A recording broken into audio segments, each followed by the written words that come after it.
meneruskan usaha mantan Perdana Menteri kita dulu, Datuk Seri Ismail Sabri, yang nak jadikan bahasa Melayu sebagai bahasa ASEAN. Walaupun susah nak dibuat di peringkat ASEAN, boleh saja buat di peringkat lain. Namun malangnya, disebabkan kerajaan dan rakyat kita yang sangat tak patriotik ini, maka kita terus dalam kerugian yang amat.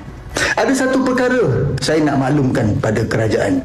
Usaha kita nak memartabatkan kembali bahasa kebangsaan tidak akan lagi berjaya, terutamanya dalam era globalisasi ini, kerana sepatutnya pemerkasaan bahasa kebangsaan telah dibuat sejak 66 tahun dulu. Namun disebabkan Perdana Menteri pertama Tunku seorang yang berjiwa Inggeris dan tidak ada kemampuan mentadbir, maka 66 tahun kita sengsara dengan identiti negara bangsa.